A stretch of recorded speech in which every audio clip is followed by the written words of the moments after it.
ప్రభువైన యేసుక్రీస్తు నామంలో మీకందరికీ శుభములు. నేటి దిన బైబిల్ వాక్య పఠనము ఫిబ్రవరి 12, 2026. ఆదికాండము 43వ అధ్యాయము. ఆ దేశమందు కరువు భారముగా ఉండెను గనుక వారు ఐగుప్తు నుండి తెచ్చిన ధాన్యము తినివేసిన తరువాత వారి తండ్రి, మీరు మరలా వెళ్ళి మన కొరకు కొంచెం ఆహారము కొనుడని వారితో అనగా, యూదా అతని చూచి, ఆ మనుష్యుడు మీ తమ్ముడు మీతో ఉంటేనే గాని మీరు నా ముఖము చూడకూడదని మాతో గట్టిగా చెప్పెను. కాబట్టి నీవు మా తమ్ముని మాతో కూడా పంపిన ఎడల మేము వెళ్ళి నీ కొరకు ఆహారము కొందుము. నీవు వానిని పంపనొల్లని ఎడల మేము వెళ్ళము. ఆ మనుష్యుడు మీ తమ్ముడు మీతో లేని ఎడల మీరు నా ముఖం చూడకూడదని మాతో చెప్పెననెను. అందుకు ఇశ్రాయేలు, మీకు ఇంకొక సహోదరుడు కలడని మీరు ఆ మనుష్యునితో చెప్పి నాకు ఇంత శ్రమ కలుగజేయనేలా అనగా, వారు, ఆ మనుష్యుడు మీ తండ్రి ఇంకా సజీవుడై ఉన్నాడా, మీకు సహోదరుడు ఉన్నాడా అని మమ్మను గూర్చియు మా బంధువులను గూర్చియు ఖండితముగా అడిగినప్పుడు మేము ఆ ప్రశ్నలకు తగినట్టు అతనికి వాస్తవం తెలియజెప్పితిమి. మీ సహోదరుని తీసుకొని రండని అతడు చెప్పునని మాకెట్లు తెలియననిరి. యూదా తన తండ్రి అయిన ఇశ్రాయేలును చూచి, ఆ చిన్నవానిని నాతో కూడా పంపుము, మేము లేచి వెళ్ళుదుము. అప్పుడు మేమే కాదు, నీవును మా పిల్లలను చావక బ్రతుకుదుము. నేను అతని గూర్చి పూట పడుదును, నీవు అతని గూర్చి నన్ను అడగవలెను. నేను అతని తిరిగి నీ యొద్దకు తీసుకొని వచ్చి నీ ఎదుట నిలువబెట్టని ఎడల ఆ నింద నా మీద ఎల్లప్పుడూ ఉండును. మాకు తడవు కాకపోయిన ఎడల ఈ పాటికి రెండవ మారు తిరిగి వచ్చి ఉందుమని చెప్పగా, వారి తండ్రి అయిన ఇశ్రాయేలు వారితో, అట్లయినా మీరిలాగు చేయుడి.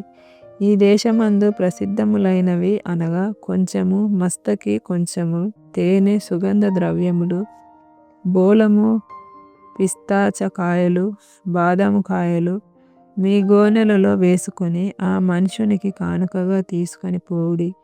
రెట్టింపు రూకలు మీరు తీసుకొనుడి. మీ గోనెల మూతిలో ఉంచబడి తిరిగి వచ్చిన రూకలు కూడా చేత పట్టుకొని పోయి మరలా ఇచ్చివేయుడి.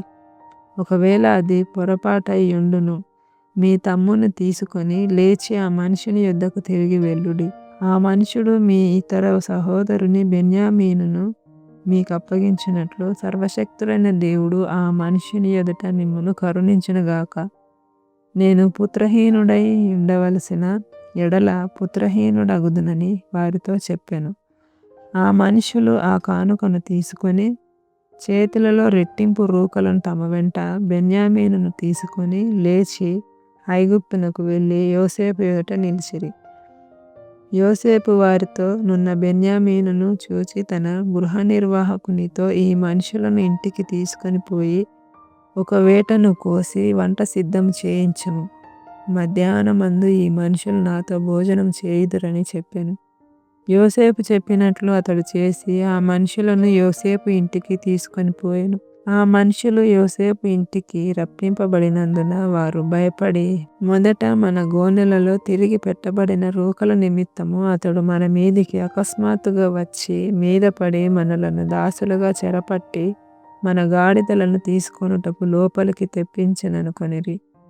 వారు యోసేపు గృహ నిర్వాహకుని యొద్దకు వచ్చి ఇంటి ద్వారమున అతనితో మాటలాడి, అయ్యా, ఒక మనవి, మొదట మేము ఆహారము కొనుటకే వచ్చితిమి. అయితే మేము దిగిన చోటుకి వచ్చి మా గోనెలను విప్పినప్పుడు ఇదిగో, మా రూకల తూనికకు సరిగా ఎవరిని రూకలు వారి గోనెమూతిలో నుండెను. అవి చేత పట్టుకొని వచ్చితిమి. ఆహారము కొనుటకు మరి రూకలను తీసుకొని వచ్చితిమి.